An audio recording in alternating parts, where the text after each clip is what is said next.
whatever time you're watching, unless you're special enough to be watching us live.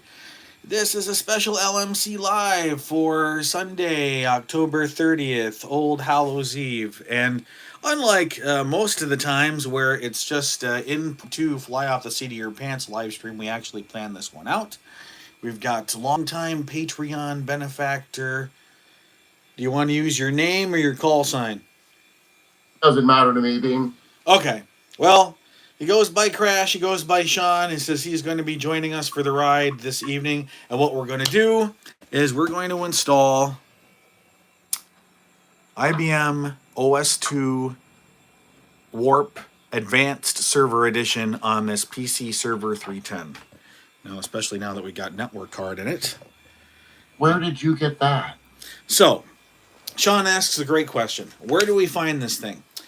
Well, if for the longest time, if you've been following the computer reset saga, there was a gentleman who lives not too far from where the Sears World headquarters in Chicago was, had posted that, because of the, implosion and collapse of Sears, they've been closing stores, and now they got to the point where they're liquidating all of the stuff back at their corporate offices, including PS2s, all sorts of PS2s, and I could have got a PS2, but I was like, I've always wanted to get my hands on one of these PC servers. I found it's sitting on top of the AT, and there we go. I've always found the design of the PC server case to be, somewhat interesting, and we'll just get a little close here.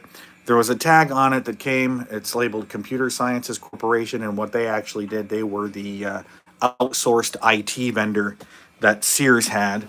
And whoops, if you didn't watch any of the previous live streams, I invite you to go back and watch, and you'll see that this actually came with Windows NT4 workstation installed on it.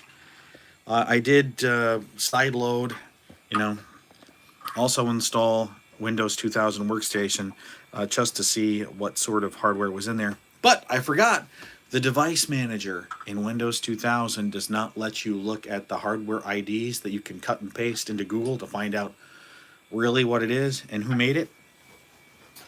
So before we get started here, installing this thing, I've got my media. At least I think I got my media. So OS2 Warp 4 Advanced Server comes with two 3.5-inch boot discs and two CD-ROMs. So this server, it's a Pentium, it's 133. I don't think it's MMX. It's got 640K base memory, and it came fully loaded. It's got the maximum amount of RAM in here, which is 192 megs. 256K cache, 384 shadow RAM. You can see that it has a single 1.4 meg drive. And if you look at the screen, it says there's no hard drives installed, but that's a lie. It's because they're SCSI, and they're running on a SCSI card in here. It's got both SCSI hard drive and SCSI CD-ROM, and I guess that's what comes from the factory this way. So, with that in mind, let's get this started. Now, I did a little... I didn't completely install it. I didn't do that, but I'm always disappointed when we've got a plan and then we try to do our plan and then it doesn't install or the media doesn't work, and what a disappointing pain that is.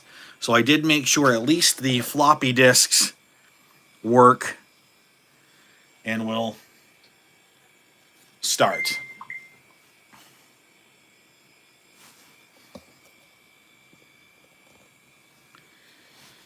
How's the video on your end? The video is great. Awesome. Here we are. We're starting OS 2. I did notice one thing. That even though the CDs are labeled Warp 4, the boot discs, and you'll see in a moment the splash screen that comes up will say version 3. Of course, I don't know if that was just by design, but hey, we'll get there. See, it says version 3.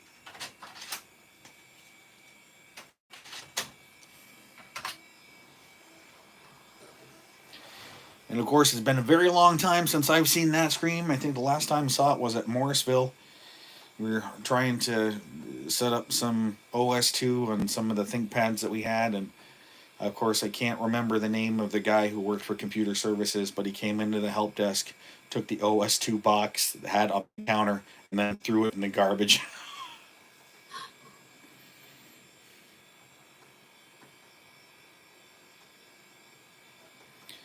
So there is something on eBay, waiting for the price to come down, or at least to see what's going on this week. Which, of course, long term. Well, actually, a couple of things while we're waiting for this to load. Number one is we, according to our YouTube studio dashboard, we hit 250 hours viewed. So people have watched at least 250 hours of our content. Hit an animal on the interstate last Tuesday and totaled the car. That was fun. So now dealing with the consequences of that. Got some things going on at work. Might have to deal with the consequences of that, but we'll find out. All in all, it is going to be a pretty wild week.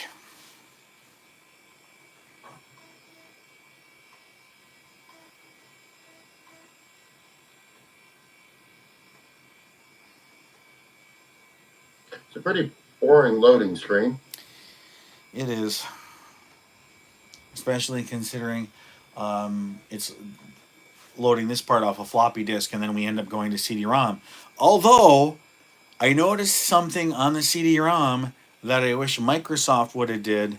There was an actual utility on the Warp Server CD that will allow you to make installation floppies for the full thing. So it's like, oh, you don't have a CD-ROM drive and the computer you want to install OS2 Warp on? Here, we'll make 30 floppy disks for you. And I think that would have been a really cool tool that Microsoft should have put on the Windows 98, Windows ME, and boy, if you really wanted to pump it up, you could say XP CDs and be like, hey, you want to install these onto a CD-ROM-less machine? Well, if you've got the brass and the time and a box of 100 floppy disks. 100? Well, you know. It took Windows 98, what, 47? There you go. So the CD-ROM drive in the server is it's not horizontal, it's in vertical configuration.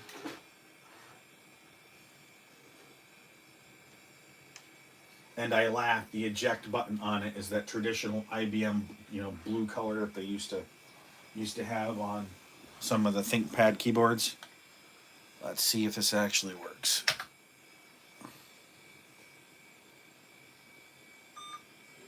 Oh, okay.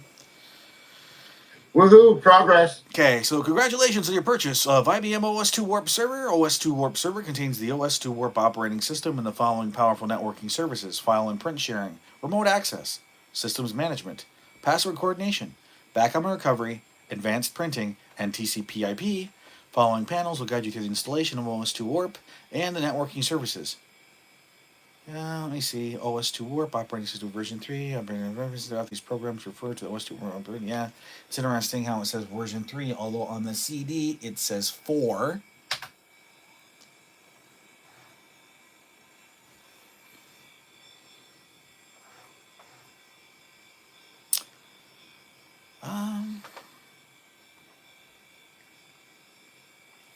Well, just for giggles, we're going. Let's take a.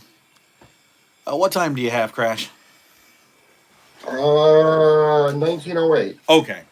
So there isn't necessarily a hard stop at 8 o'clock, but are going to have another bonfire tonight here at the Peru studio. I'll do another live stream for that, for those people who just want to shoot the breeze while we're burning stuff in the fire pit. So we'll end this stream then, but I think we should have enough time, hopefully, to install. We'll choose the advanced stuff.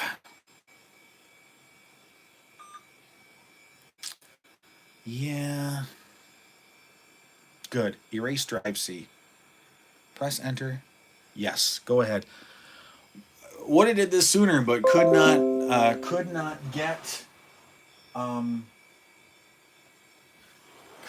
get Symantec Ghost working on here. Did not have Ethernet card, and I wasn't going to rip the AT apart to get the network card out of that, which is why I bought some. So I do have some available if anybody is looking to purchase some for their whatever their project is that they want to get, their vintage device on the network.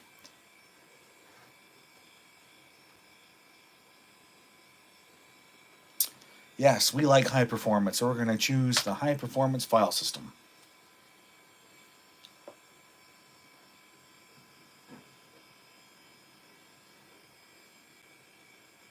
So how big is this drive? So IBM for the longest time had this manual called PSRef, and it was essentially specification sheets for everything ever made. Now the server was supposed to come with an 800 meg SCSI drive. It's got a 2 gig SCSI drive. Oh, Lord.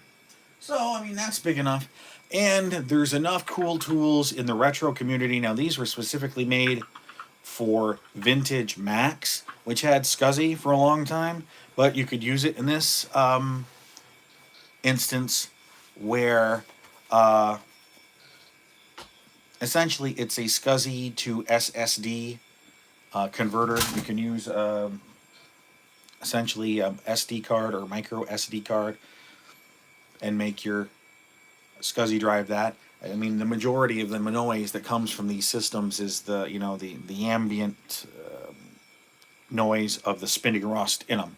But hey, for a server that came out in 1995, 96, the spinning rust still works, especially SCSI spinning rust. Mm.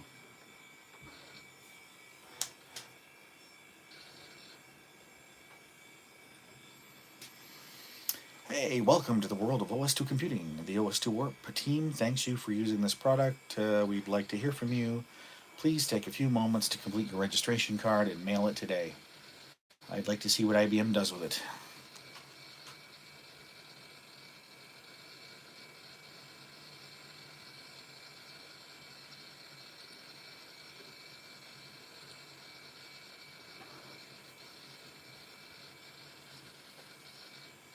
Huh.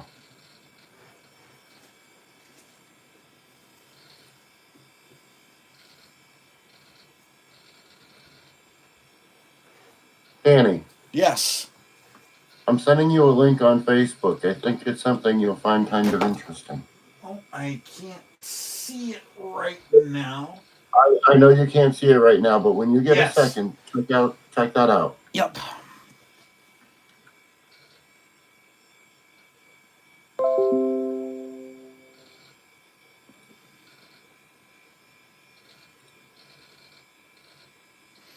Nope, it says you left the stream. Did you leave the stream?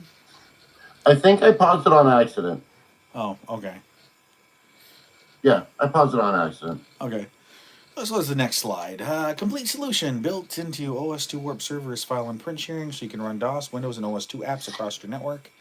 Remote access is provided so you can work at home or on the road. Backup and recovery protects your data from accidental or intentional loss. Ooh.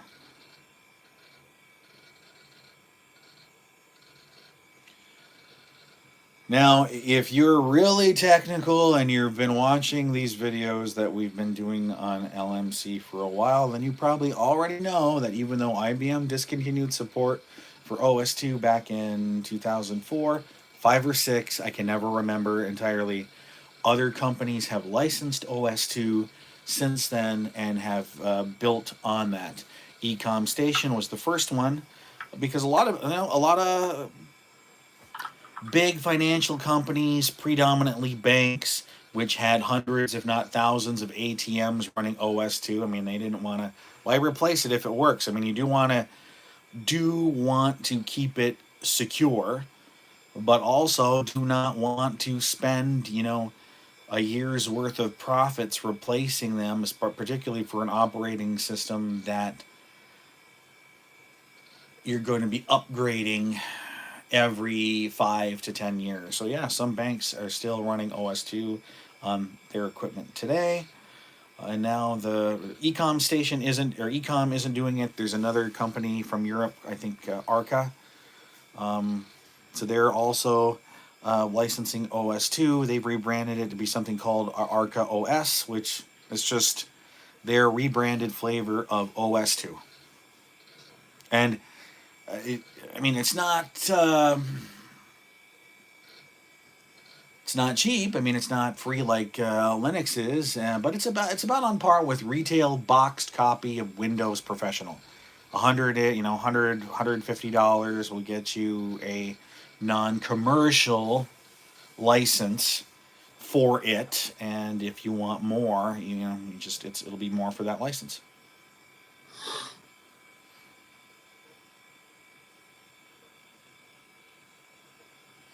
All right, next slide. Manage your client workstations. System management capabilities let you track your hardware and software across the network. Now integrated into OS2 Warp Server. It's everything you need to have remote control of other Windows and OS2 workstations. And if there's a problem on the network, OS2 Warp Server can even alert you before an end user calls. Well, I think that's that neat stuff.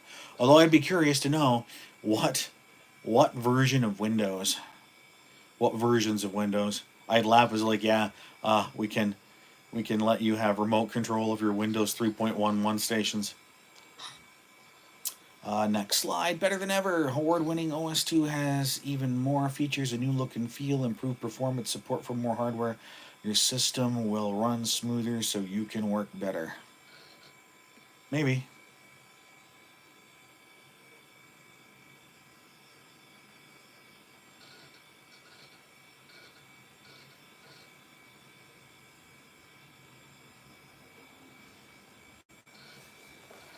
Of course, the only we do have the Microsoft Serial Mouse, but really didn't want to use that for this. Rather use, of course, I took it off the Model 25, the traditional IBM mouse.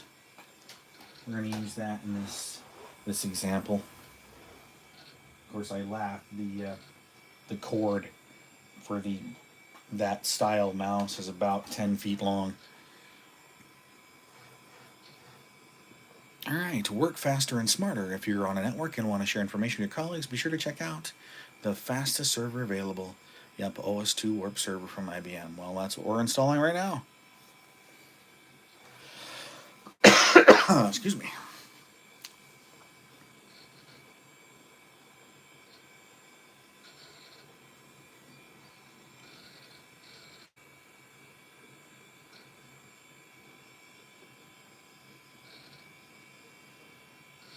I was really kind of hoping that because it really did schedule this in advance, that would have more live viewers, but I have noticed in analytics that a lot of people do end up watching after the fact. But like I said at the beginning, whatever time you're watching, hey, I'm glad you're here. Post some comments. Give me some feedback, because no comments and no feedback is some pretty bad feedback. Well, you know what they say, no answer is an answer. Right?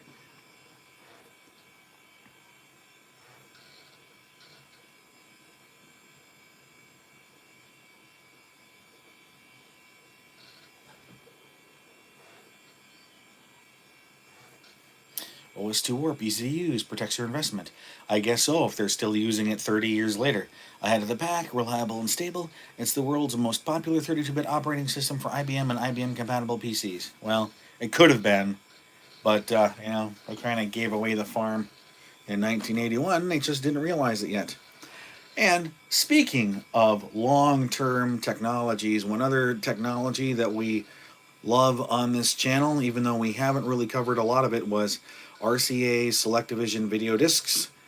And there's a large community who are really into those and still using them. Do you realize you just said video disc? Yes. I thought they were CEDs. Isn't there a difference? It's kind of... Oh, no, that's Laserdisc I'm thinking about. Yes. But the terms are kind of interchangeable. The encoding technology RCA developed to use on the video disc is called capacitance electronic discs. You know, it's kind of like, you know, you say tomato, I say tomato, Mm. or vice versa. That'd be a fun video. Well, I was just gonna say that RCA initially released it to the market for purchase in 1981, and here we are in 2022. People still collecting discs, collecting players. We've got a few people on the CED Magic Facebook group trying to figure out how to resurrect dead stylus cartridges, because now we're at the point where, well, yeah, all we see is what we've got. Mm. Okay, here we go. It says installing the OS2 Warp server installation program.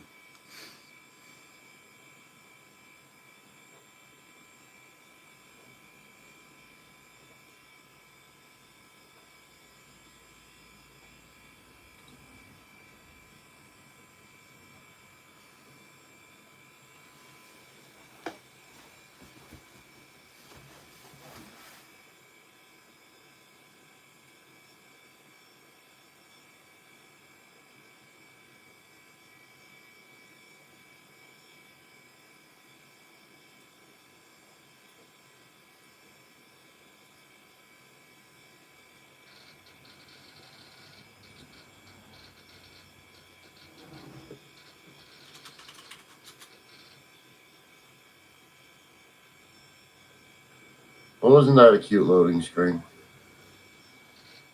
Yeah, Installation screen. I know. It's like boring.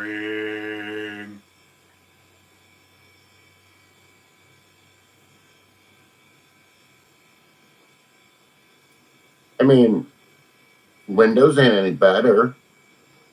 Not in the old days. Not even in the new days. It's a circle. Yes. Yeah.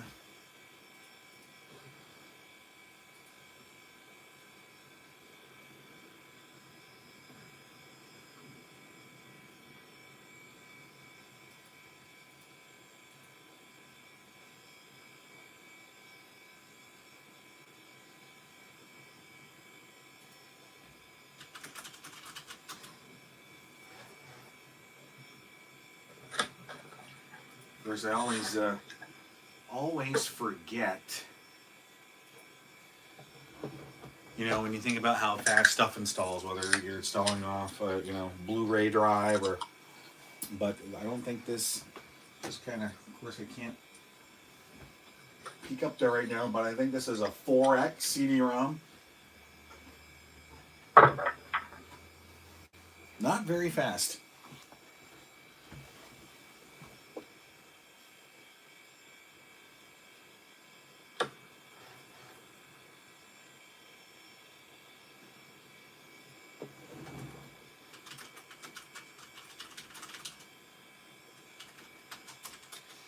Sean sent me a link. Of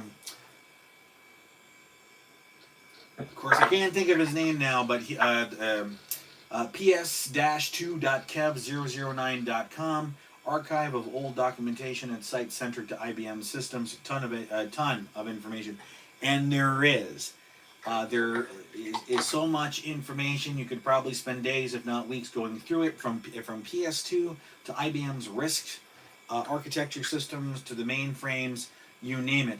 I did, however, notice that his mirror of the old the FTP server that IBM used to have is actually missing some files for the PC Server 310 and some other systems. So I am looking for drivers and updates for the PC Server 310 if anybody out there has got it. I was saying at the beginning of the video, but I got sidetracked, is IBM used to have something called Server Guide, and it was generic in the sense that it wasn't for one particular model of PC server, but could be used for several models in a time period, and it gave you the facility to install several server type operating systems. It could do OS2 Warp, it could do Windows NT, a 3.5 or 4. The one that I'm looking for was Server Guide 3.01, which was about the same time frame as this PC Server 310, 1996, 1997. So yes, it'll do uh, help you install server OS, and that can be OS2, NetWare, Windows, and SCO Unix.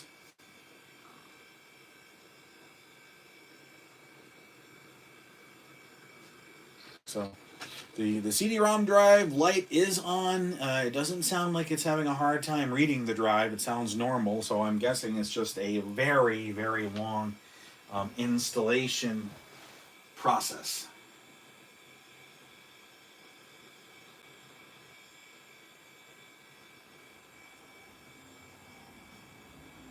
Well, yeah, we are talking a 4x CD drive.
Four X, you said? Yeah, isn't that what you said? Yeah, I was pretty sure it was 4X.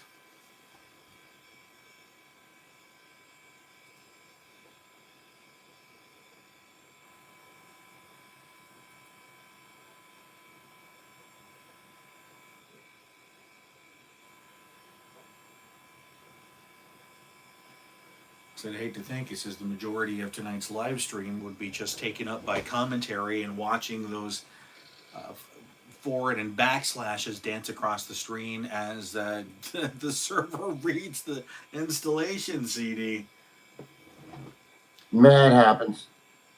Well, it can't be any slower than installing Windows 98 by floppy.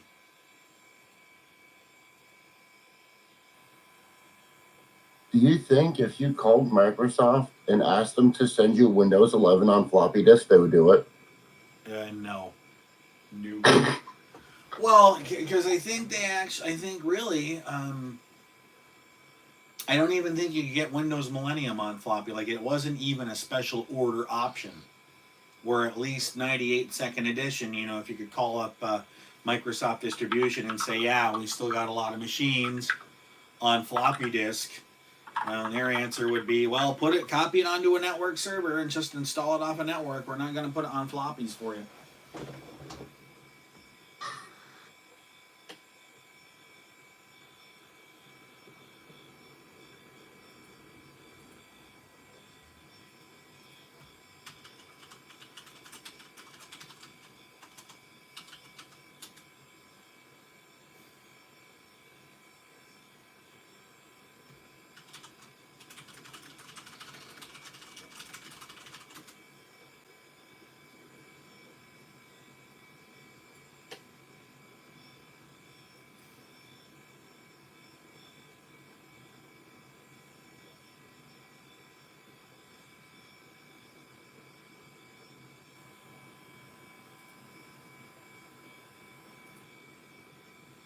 Oops, let me check here.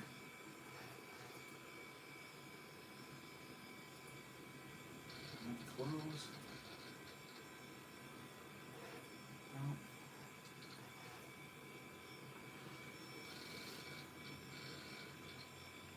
No. Well, at least, the it's a pleasant ambient sound. The machine running and the occasional chatter of the hard disk.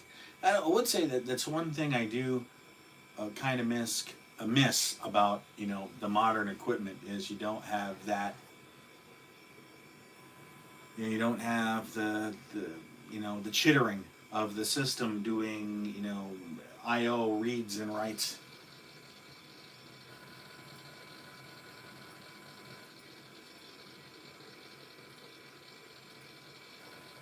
I can't think of a single person that has spinning Rust as their primary hard drive anymore.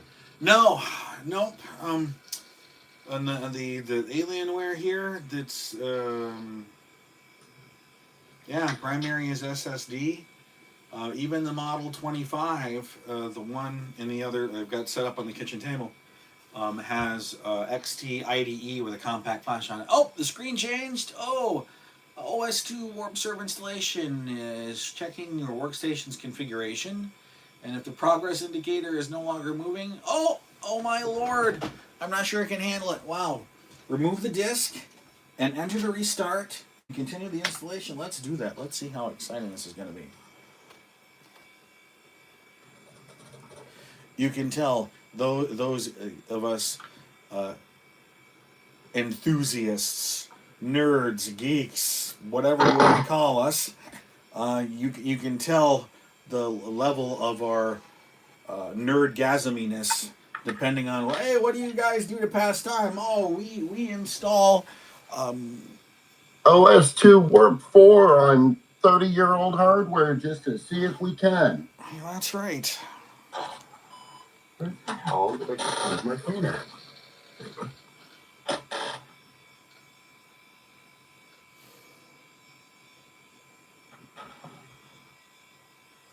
Really? I mean, did the I'm kind of like wondering, like, did these discs get stamped wrong? I mean, it says OS2 Warp 4 on the label, but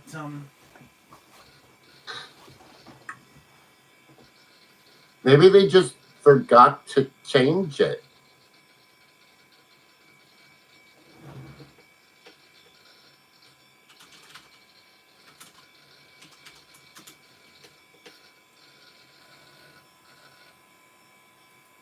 anything's possible. All right. So let's see here.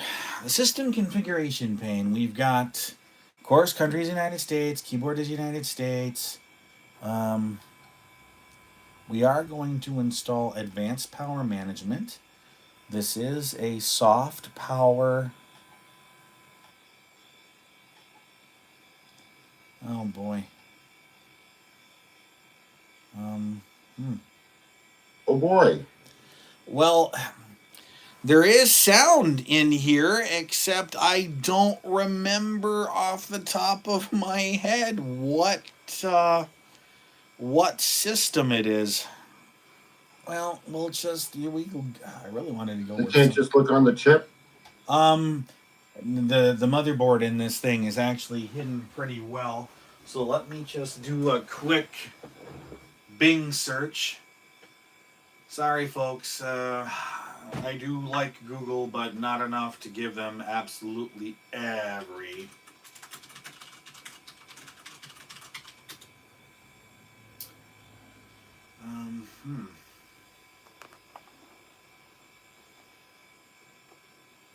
Okay, what soundboard is on the PC Server 310? Yeah.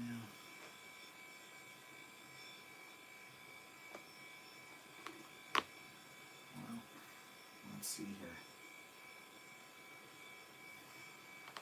Crystal CS4231, and we don't see anything like that on here, so,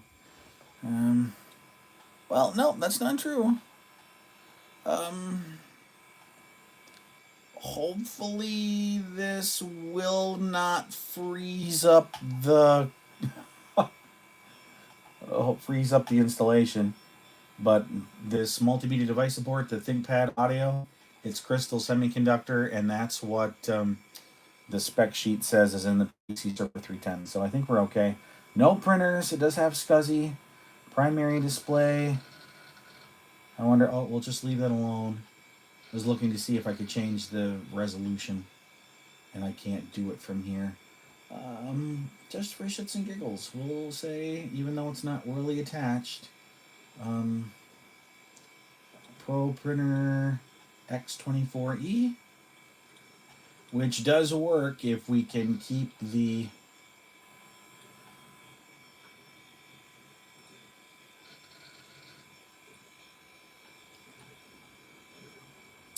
let's see, documentation, fonts. It's installing everything. That's okay. Let's install. Add existing programs to the desktop and ooh, watch it self-destruct, detecting network hardware. Well, let's see. Information systems. Information. Oh, hold on. Legacy media and whoops. LMC. LMC. All right.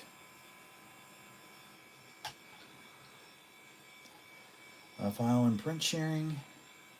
What is it? Oh boy. Netware, no promote. Wow. Remote boot service for DOS workstations. Now, this is something that I do want to work on in the future because I haven't posted it in David Beam's Model 25 and Model 30 Facebook group. But a lot of those things, when they came out of schools, they didn't have a floppy drive or a hard disk. They just had a network card in them. I believe it might have been Token Ring, and they boot off the LAN. Okay. TCP/IP services, of course. We don't need to do that right now. We're going to do systems management.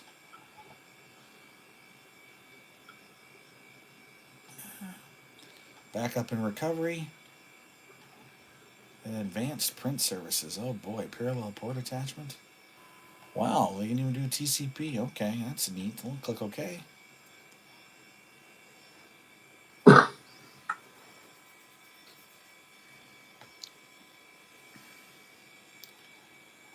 Ooh. Well. Alright, let's go through and install all this crap. Oh. Oh! Okay. Well, we'll type LMC admin, and then our super special LMC admin password.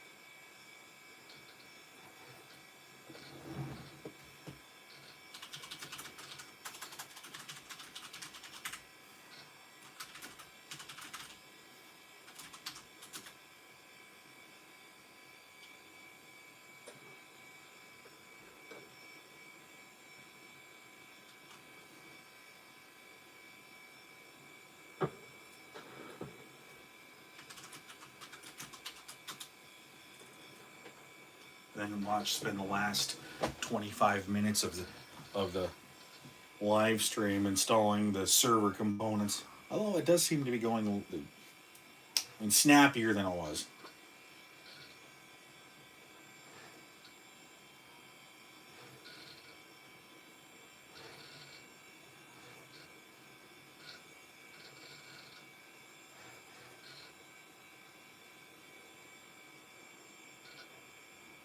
Okay.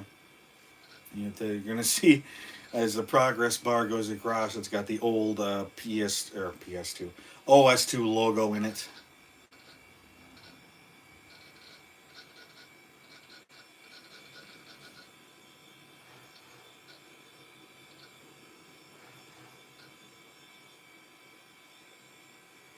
It's certainly Did easy. we have this on a computer way back in the day? Way. I remember playing with this before. Yes, way back in high school, the Tiger Direct PC that we used to have in Lion Mountain. When I was able to get like multi OS on it, it had DOS with Windows 3.1. It had Windows 98. It had OS 2. It didn't have access to NT at that time. eBay had, like eBay had just come out, and the vintage technology was cheap then. Like people, you couldn't give the stuff away. Now it's like I said, like the vintage curve, like it goes from it costs a lot to buy and slowly gets practically worthless for however long, and then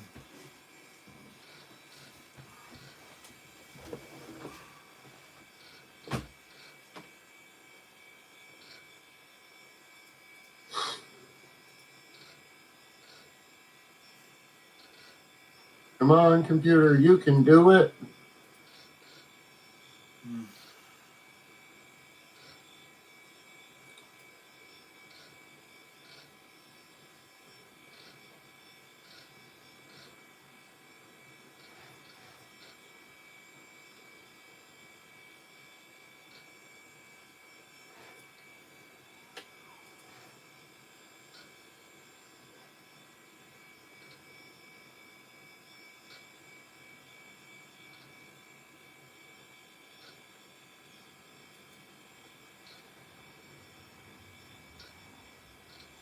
it will.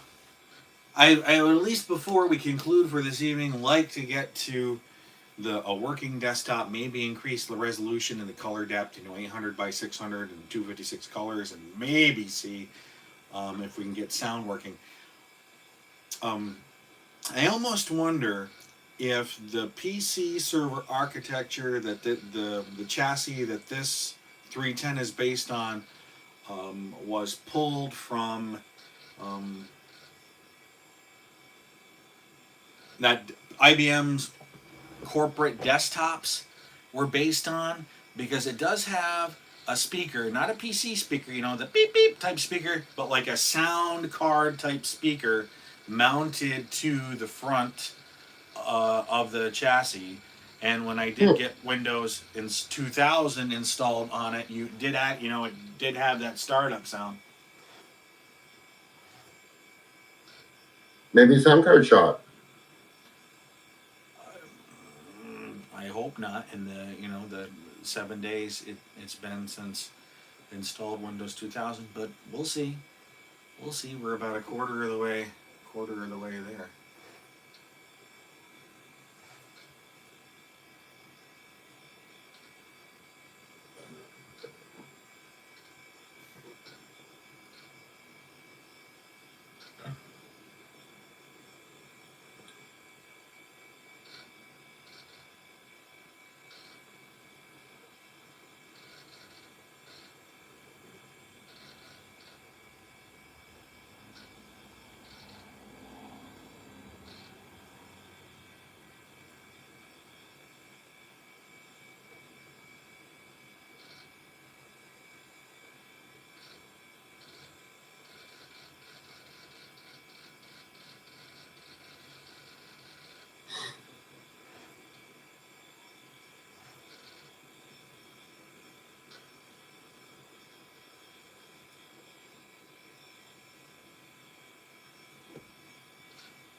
I know, times like this, I almost think of renaming the podcast to this slow loading OS bot.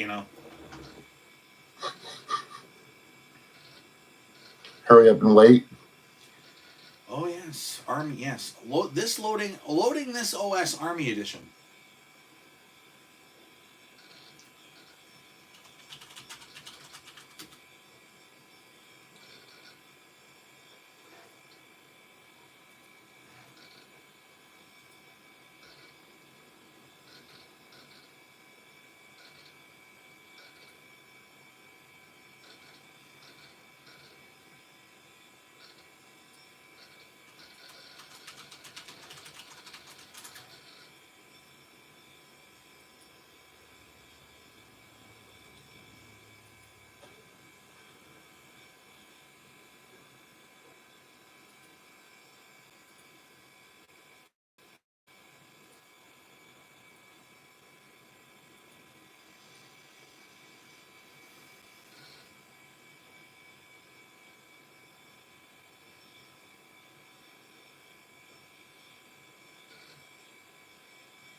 Well, even as slow as it is, better to install off of CD-ROM than floppy disks. Because at least in this case, it says not just gonna stand up and walk away, but you get up, you go to do something else, you might forget about the install process, and you come back and you find like, oh, it's been waiting for you to insert the next disk. When if you'd been using CD, it would have been done by now. And there's still, I don't even know what's on the second disc, but there's a second disc to this.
Well, now it seems to be moving right along.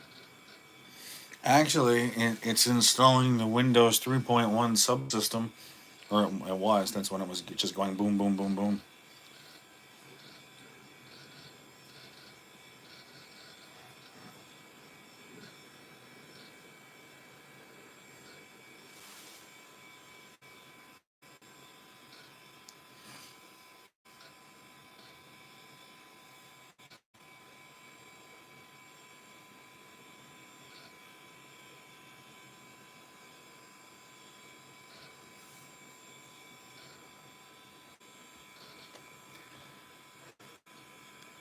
Great nostalgic viewing.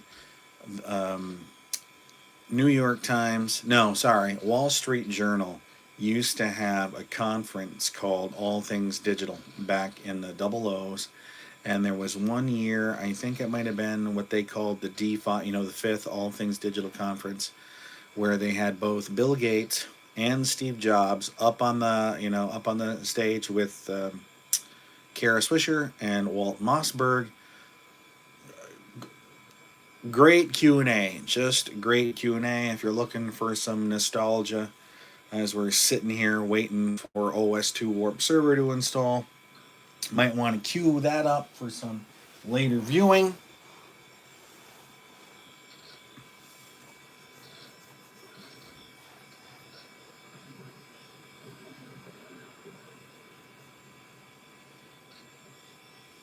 Or we could watch Bill Gates blue screen Windows 98.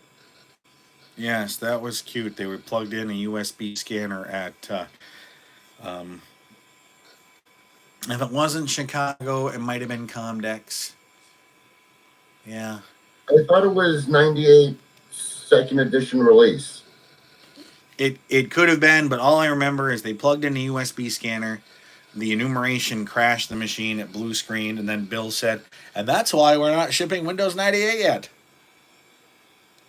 I remember watching that video many, many times.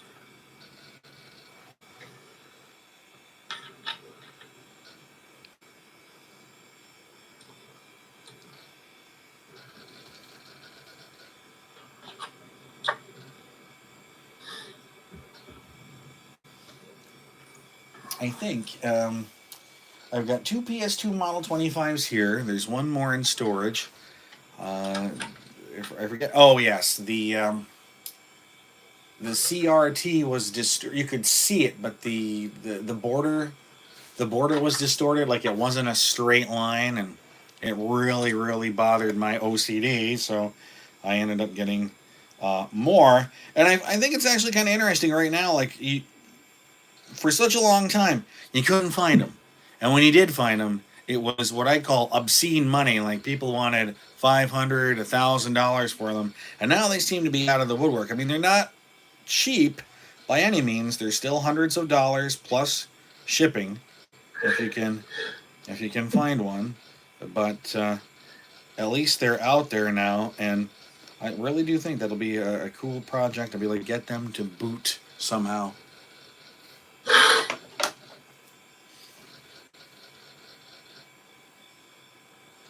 I mean, certainly overkill, but one of the developers, I don't know if he's a full time developer on VCF forums, Mike Brutman, hope I'm pronouncing that right. He built a new TCP IP stack that's very lightweight. Almost, I think Steve Gibson himself would be impressed with the way Mike wrote it. Might be able to use that. I don't know. Like I said, we'll investigate. We'll try. We'll see what the hell we can do.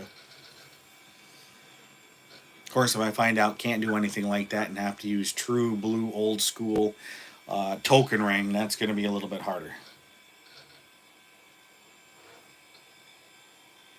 But actually, somewhere there is the IBM token ring card that did come with this, or I mean, it came in this server from Sears.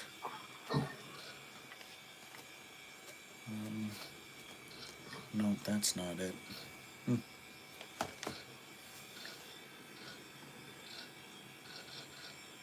So when you got it, was there any fun stuff on it?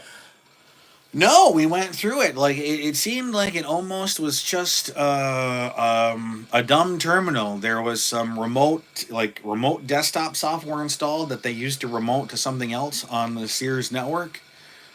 It really was a bare bones NT4 workstation setup on there. The only thing other than is you went into the user manager and you saw all there was about a dozen or so, maybe 18 users that had accounts on the machine, and they all worked at the Sears help desk. So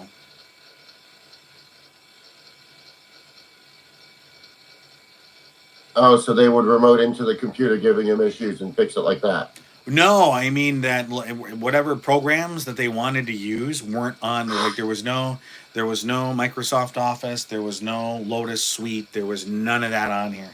There was Tivoli, which was IBM's brand of antivirus at the time, and a Tivoli remote desktop connector to connect to whatever other server you might be wanting to connect to.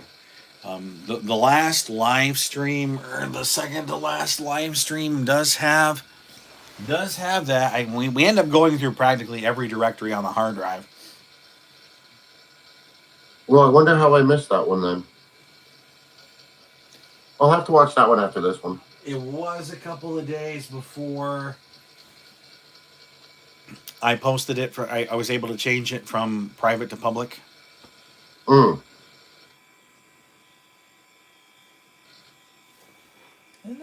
come on.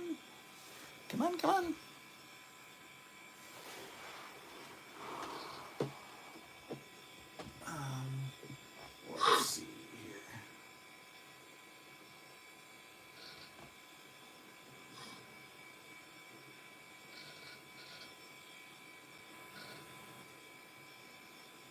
Oops.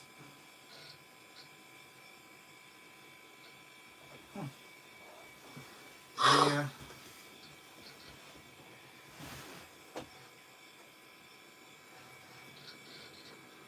The participant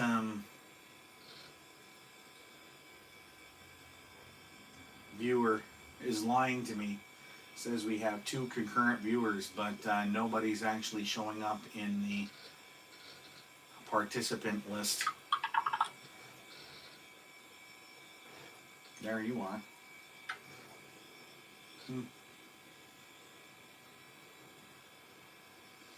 Not unless it's not unless it's including me, because on the other computer I actually have the studio open just to kind of keep tabs on things.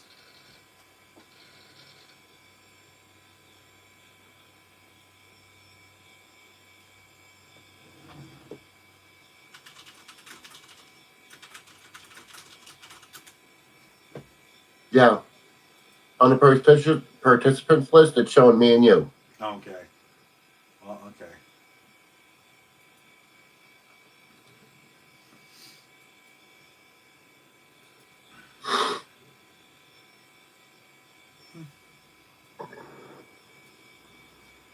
That really is kind of odd.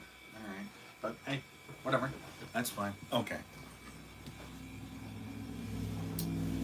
Okay, some display adapters include a utility which is used to select the type of monitor. Um, nope, have no idea.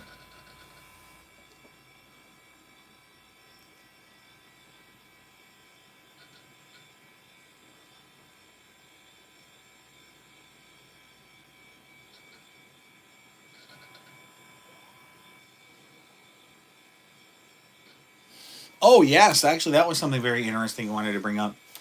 A lot of the older IBM PS2s and their corresponding PS2 displays had one of the 15 pin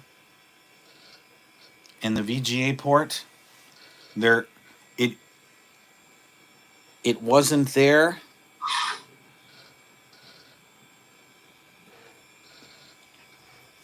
Yes, and I've got some OS2 stuff here from Computer Reset on the shelf, and I really wasn't expecting it to work, but just for giggles, I tried to install OS2 Warp Extended. No, sorry, OS2 version 1.0 Extended Edition on here, but no, there was nothing doing there. I have to really do it either on a IBM PS2 286 or 386 unless somebody can find me, hopefully, the images or the actual media, 5 1/4 inch, and we can try installing it on the AT. Now, we all know there are places online that they have the images right now. I've looked there and they only have the images because they remember, for at least the first version of OS2, it was an IBM and Microsoft collaboration, and the only images on 5 1/4 are the entirely Microsoft branded version. And I'm just not that hard up yet to install it using that. I'd rather wait and hopefully come across the the fully IBM branded version.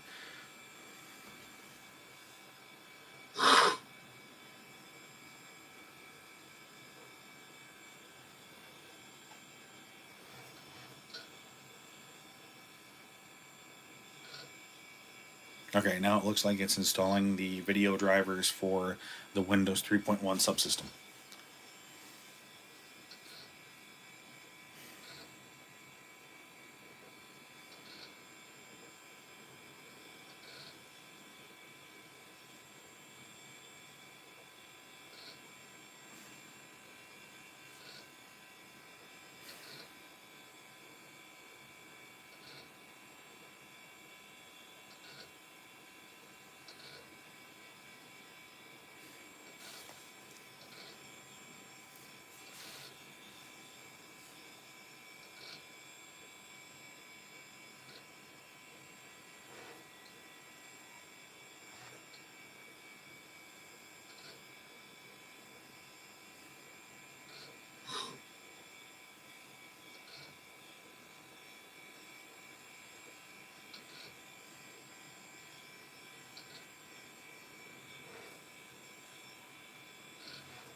I think yes, because Ecom Station and Arca OS, are still kind of in development. They actually released Firefox for OS2 because you can run new OS2 stuff.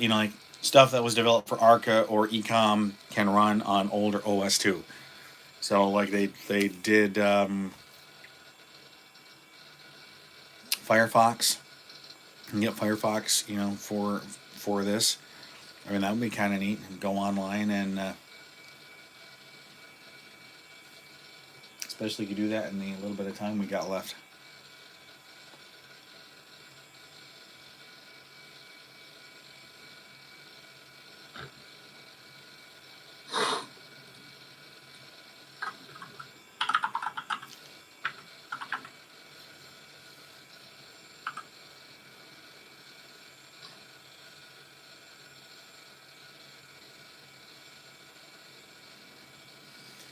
Remember a long time ago during the beta days of Windows Millennium Edition, one of the, not really a bug, but at the end of the setup, it seemed like it took 15 to 20 minutes where you had the dialog box up on the screen where it said like, oh, configuring whatever, and then it had like total configuration status underneath, and it just seemed to take forever, and the disk would thrash, and that's what this reminds me of right now.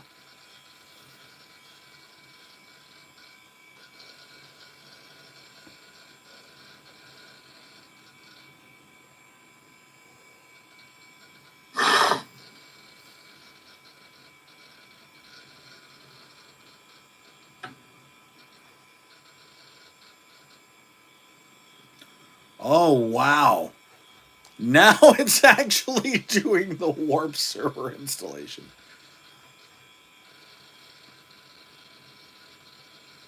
That only took an hour. Hey, would you like to install OS2 Warp Server while you're mowing your lawn or painting your house or business? It takes about the same amount of time.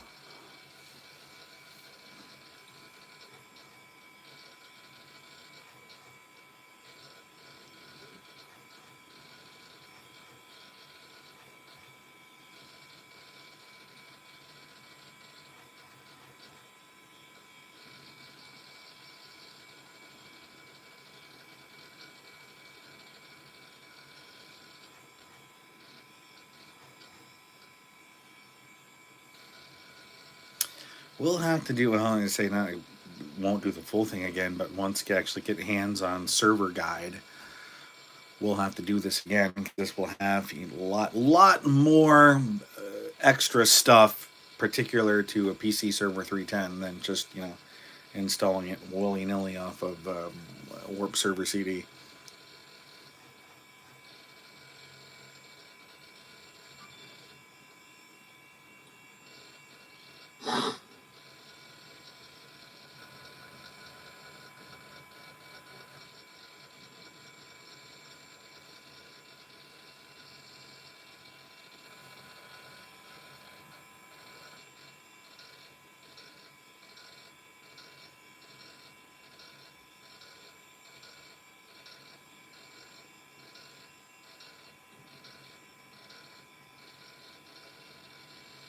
Oh, uh-oh. Huh. Don't know if a system rebooting was actually part of that or not.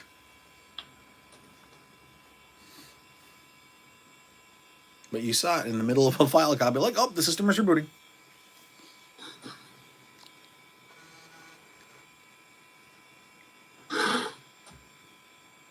Sounds like you got the sniffles. I do. Allergies. Weather's messed up down here. I know, it's been unseasonably warm here. Upper 50s, lower 60s. Oh, it's still showing OS2 version 3. All right.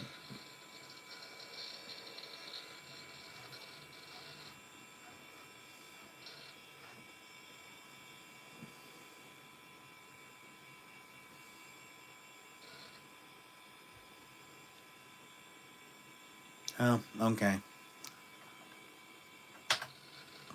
Complaining about the that's complaining about the sound driver. Then it does successfully detect the network card.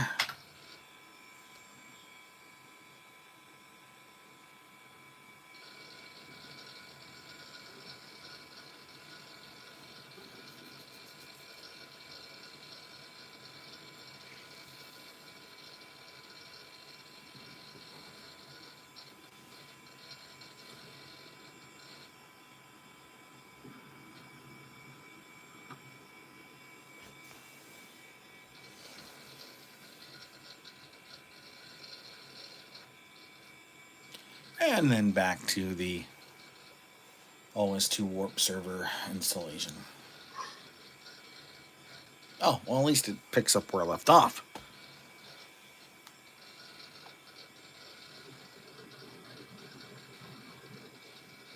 At least what we'll do is after it gets installed, we won't try to get Firefox, but we'll at least see if we can ping Google at 8.8.8.8.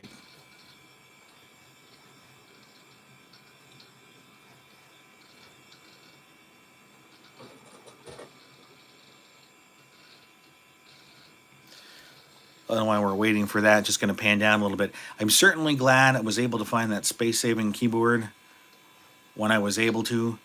I mean, it was still pretty expensive, but now, if you are lucky enough to find it, like $400, $500, $600.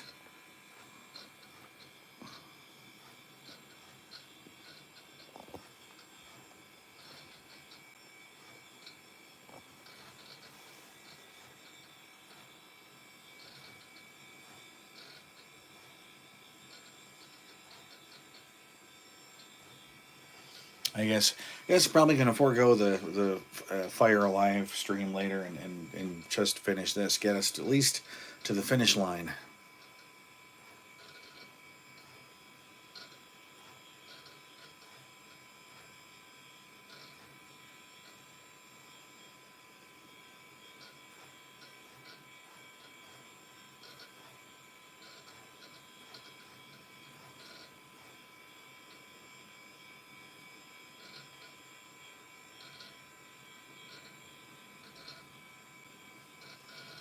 Are they space saving Model M's? Are they full 101 key Model M's? Oh, okay. Yes, I've got there's one here. I've got a space saver. There's another one in the box back there, and then actually, I was gonna say there's one down here that came from Burlington, Vermont. Haven't even taken out of the box yet, and that's actually several years old. I suppose if you really needed money, you could sell that, but.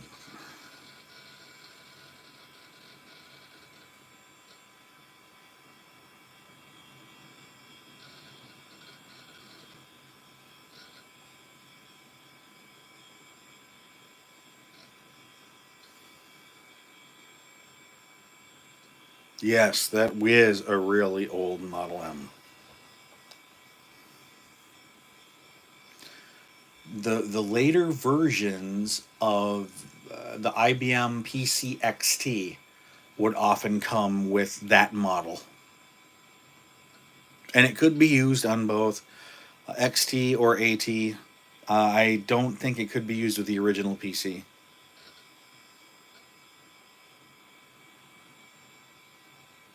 That's why people who are really into keyboarding will go spend the money on them. I mean, people uh, before the original PC, IBM had some systems like it had a Data Master, which was kind of like the progeny for the Genesis behind the PC. But they also had like the IBM Display Writer system. Crash should remember that. That was something at our old high school that was buried in the back. We were going to send to our technical school to have fixed, but we never did. People will pay $1,500 for what they colloquially call the beam spring keyboard. If you're really hard for keyboarding, you'll buy one of those.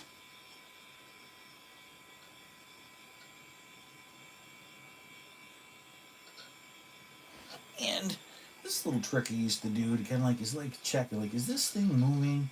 I would put the pointer right at the bottom of where the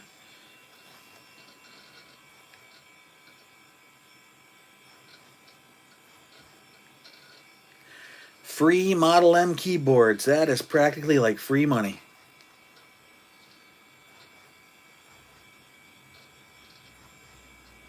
Oh, look, we're installing the books. Yeah, I was going to say, at least the bar is moving now.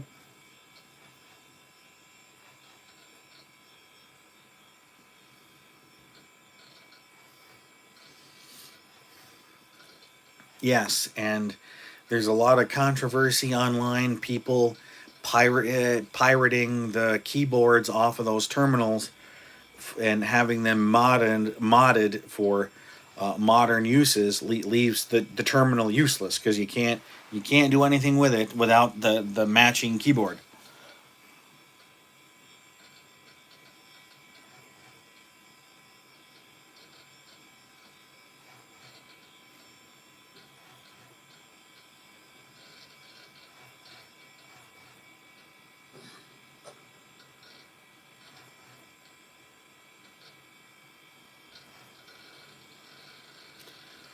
There are some options out there.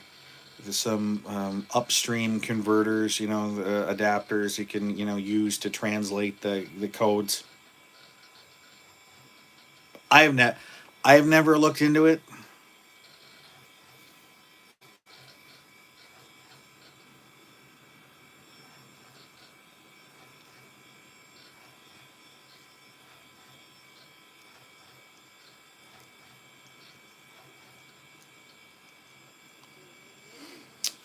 The company that eventually got IBM's keyboard division, like printers and keyboards, got spun off to Lexmark, and Lexmark was like, "Oh, we really don't want to be in the keyboard business anymore." So they spun the keyboards off to Unicomp. Actually, it was the keyboard guys at Lexmark that's like, "Oh, you want to get rid of this? We'll take it on." And I think they've done a particularly good job uh, in this very competitive environment, especially making stuff in America, because they may use global components, but it's all put together here. It's all, well, I'm not sure where the switches for the keys are made, but it's all put together here, and they just now have available a replica space saving keyboard. It's just a little bit bigger than the IBM one, but it only comes in black. And I was kind of like, well, why wouldn't you make it in white? And they're like, we're just not going to. Um,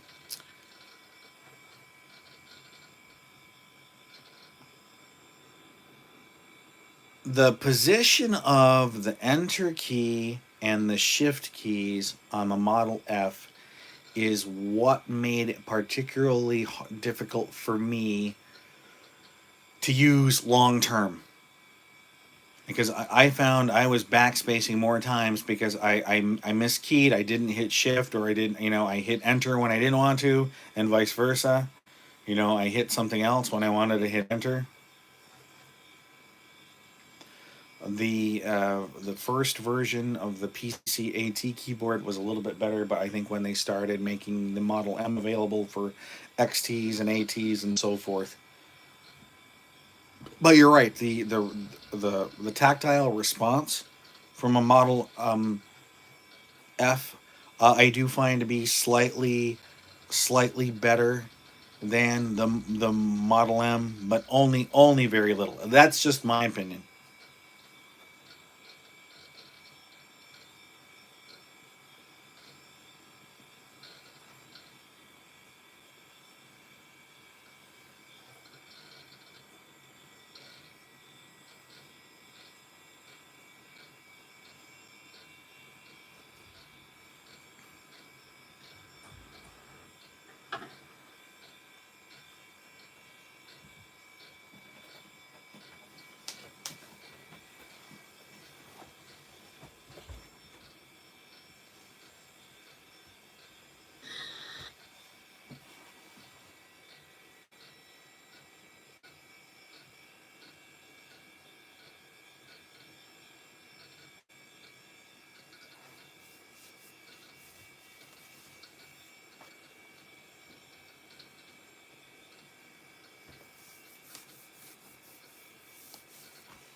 I couldn't even imagine trying to install this on a fleet of systems. I mean, they must have found some way to automate it just a little bit faster.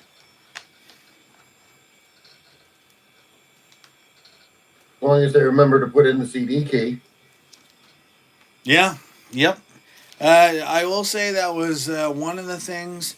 Um,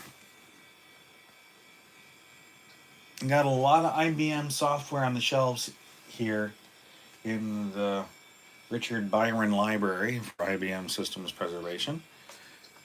But of course, it's all it's all pre Windows, pre OS 2 era. But even the stuff that was from later the '90s, I never seen anything that came from IBM that needed a product key. I'm like, not that I've had got my hands on anything. Um, we've got very limited experience with IBM mainframes such as the AS400 or System Z, and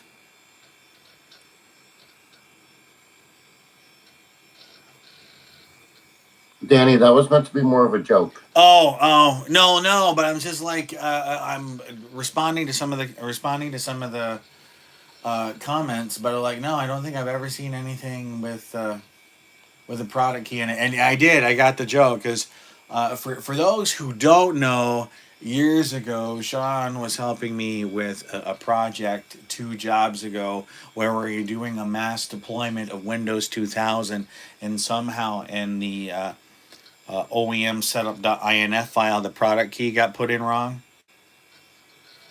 So we had to go around and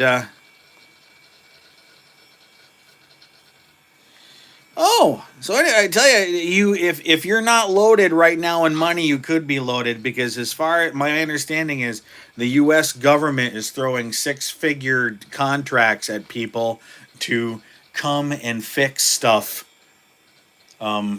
Yeah, on yeah, come and fix COBOL stuff. If not COBOL, Fortran.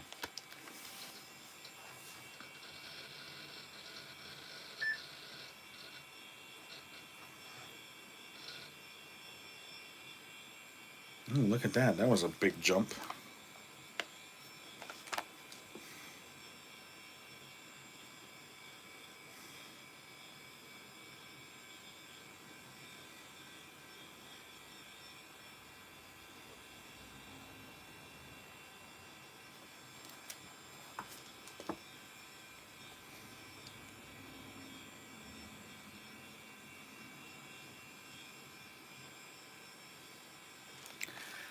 It's like riding a bike. You never forget how.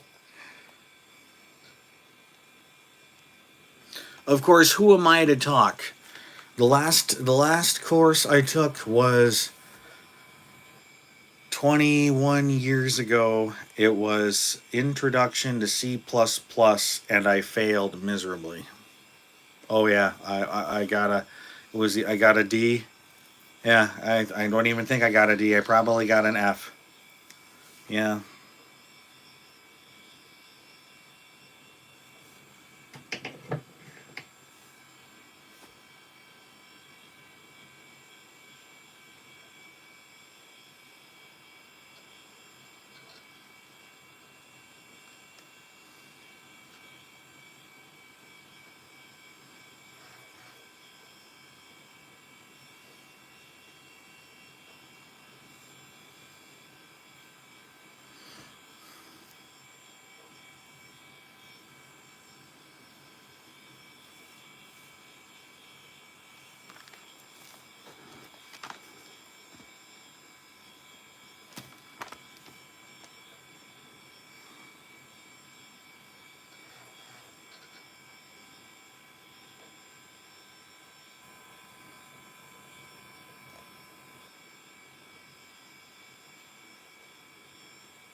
I don't know if how's the weather down your way because it seems to be very windy right here.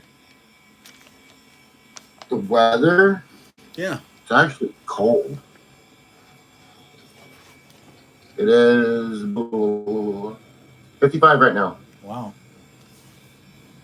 And it's supposed to rain tonight.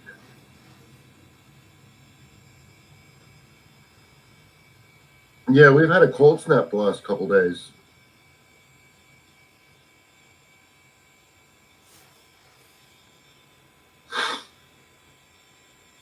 It'll be back in the 70s before long.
Just have to keep in mind, maybe after this is installed, fire up Ghost and capture the installation of this because it certainly would be quicker than reloading it.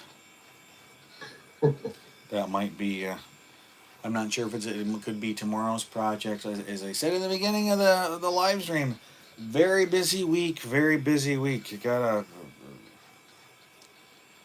start looking for cars and financing, and of course, I hope years down the road, if you happen to be watching this, this is the price. Yeah, the prices of used cars stabilized, but I can't believe it. Um, Used car prices with tens, if not 100 plus thousand miles on them, are only $3,000 or $4,000 away from a brand new car.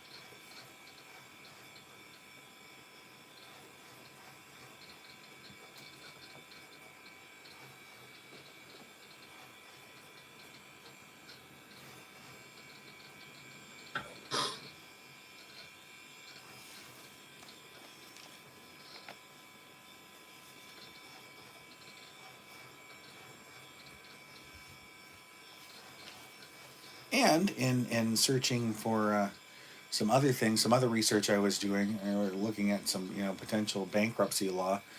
401ks can't be touched by bankruptcy. If you happen to have a 401k, some useless non-technical trivia there for you. If you gotta go through that, no, your creditors can't touch your 401k.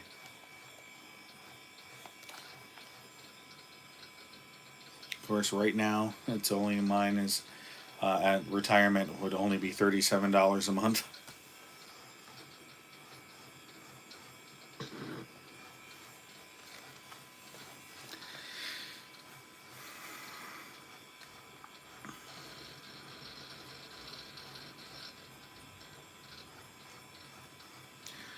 Well,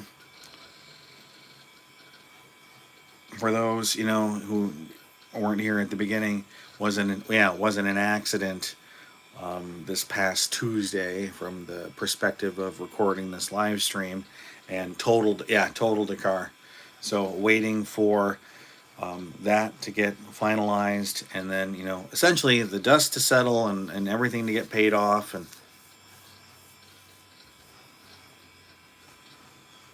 So, are you retired now?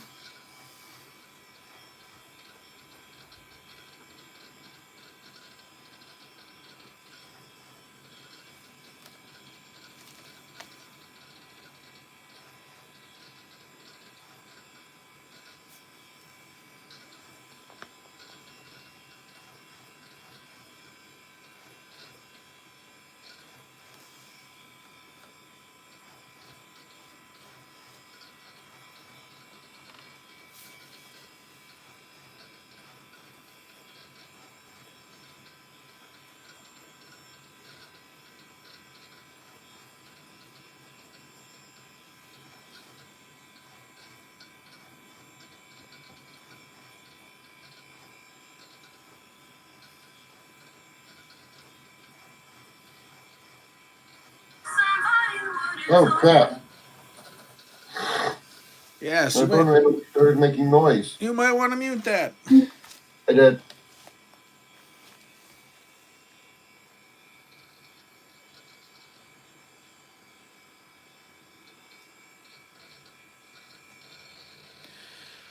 Well, I suppose as long as the making hoses is fun and farming is fun, at least some of it's fun.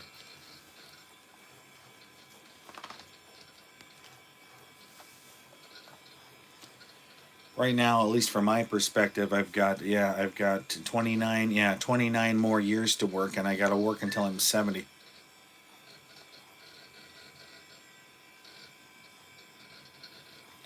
Hoping eventually the channel will take off a little bit more.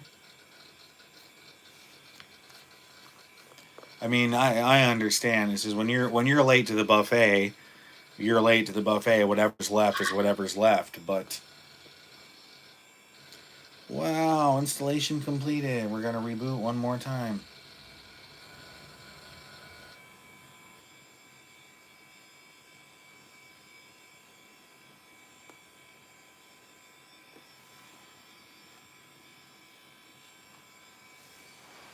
I agree with that. Yes, it can. In fact, we have a dairy farm, a very large cooperative dairy farm around here, which is actually doubling in size. It's something to look forward to on our weekly family outings. Um, the new barns and silos that they're building, massive. Like, you can't even fathom the amount of money.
So a full version of OS2 Advanced Server takes about 214 megabytes, give or take, according to this check disk statistics that.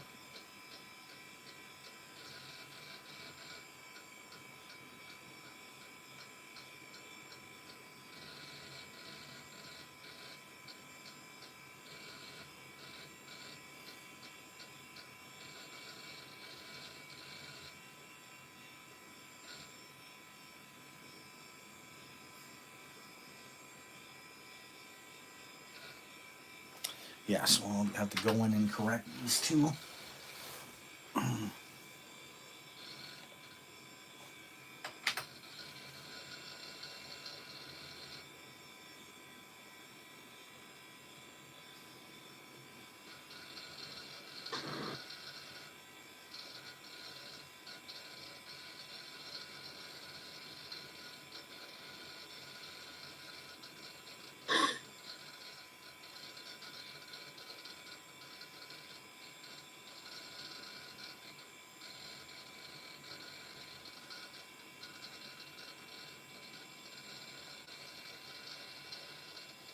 Well, it looks like we've almost got a working desktop.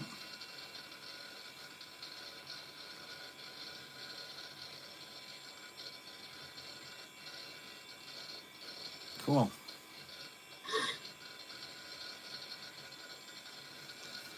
So your work, your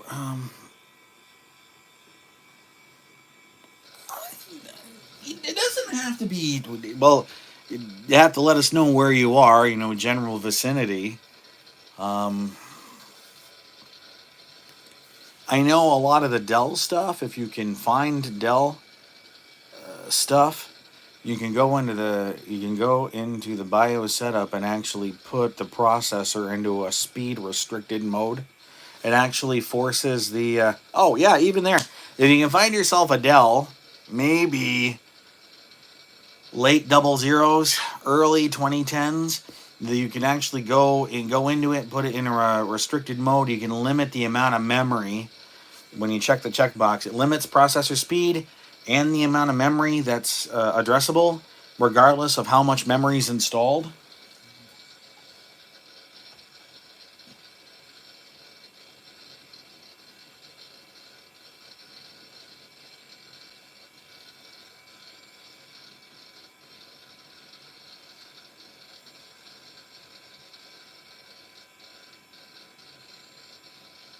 I really don't know what's making it.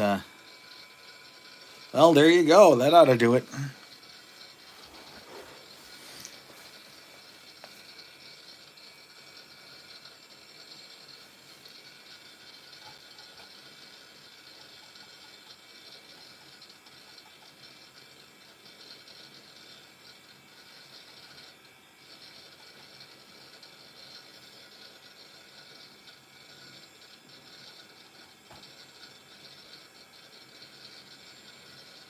Well, let's see what we got.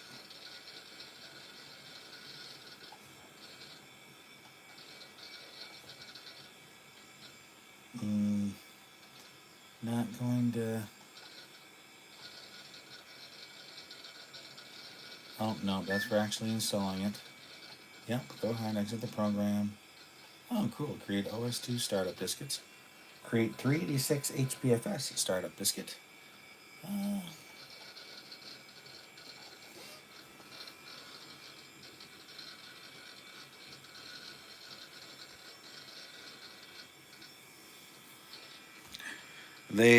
they are out there.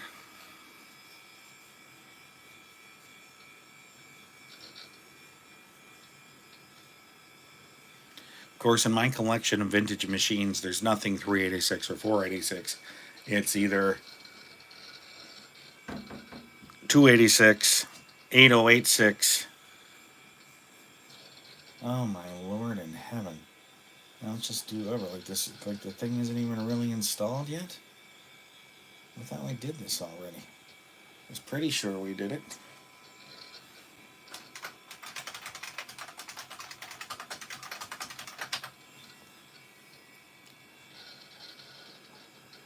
Let me cancel this. All this stuff should be installed.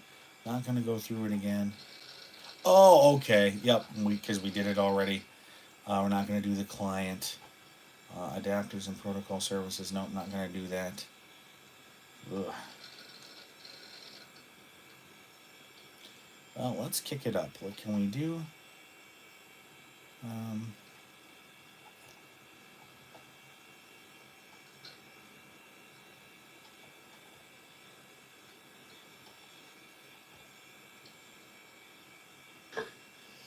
Yeah, so it lets me.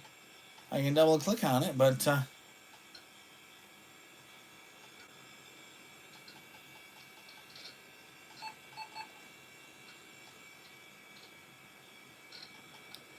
won't actually let us change it. That kind of stinks. Oh, the change will not take effect until after you shut down and reboot. Well, kind of that kind of kills everything. Well, 800 by 600. Okay.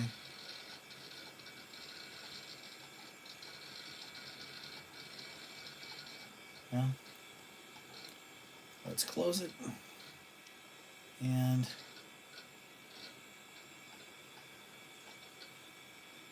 can't do anything about the sound drivers there. Hmm.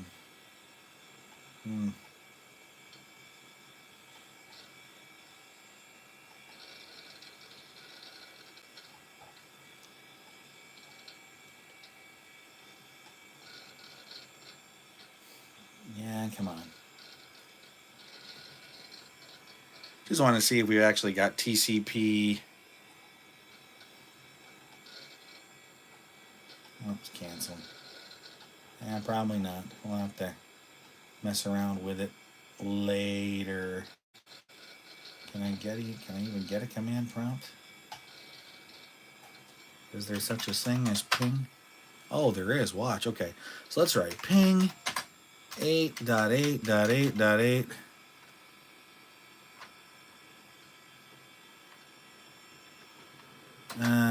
50 packets.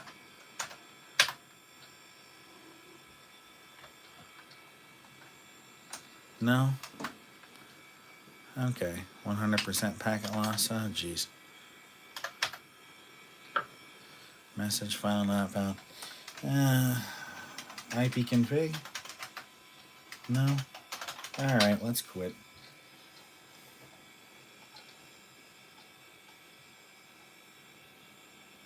I'll just poke around here. I think we've been going for almost over an hour and a half now.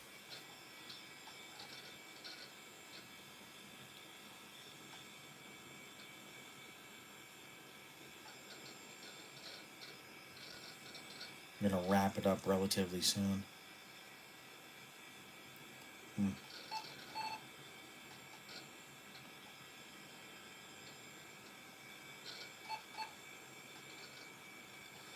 Use this window to change the parameters for their protocol driver. Yeah. Oh, local. No, I really don't think you need anything there. Yeah. Oh, the value for must be 1 within. Okay. Yeah, let's let's put a number 1 there and see what happens.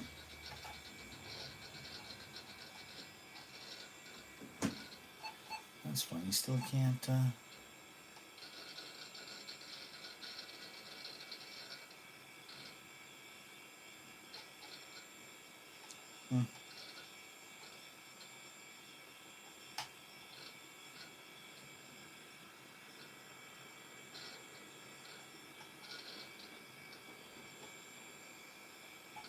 Really, that's a pain. Anytime you change that, you got to restart the machine. That takes forever. I won't do that tonight. So there you have it. Protocols on the right. Now let me go back and.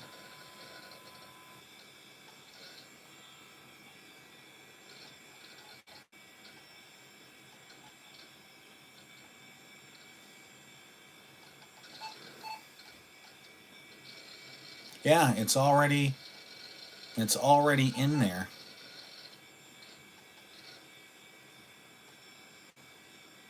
So I don't know. We'll have to see after rebooting it, but way over on time already. We'll definitely want to pick this up later in the week. Actually, I am going to do one more thing. If I can get it before we leave. Close. Here's internet connection for OS2. I want to look at that. But for right now, if I can at least find.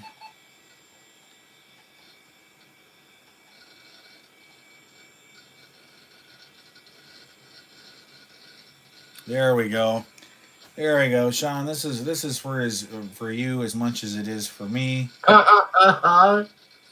I'll go through and change some colors. Some of my favorites were, yep, ocean, apply, yeah, change the border width. I liked, will it even let me change the border width? You punk. No, won't even let me change the border width, but that's okay. That's all right.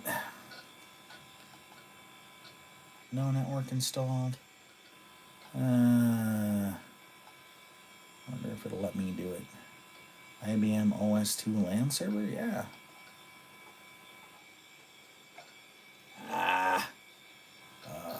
We'll have to do that later. But anyway,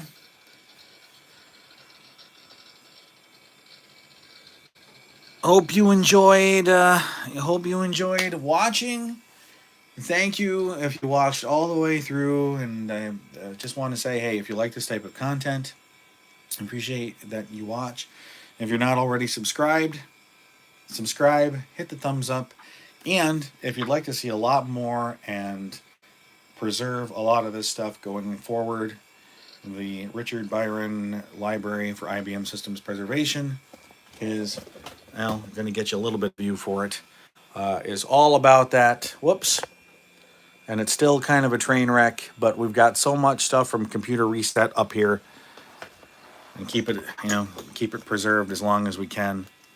And we'll either see you in the next video or the next live stream.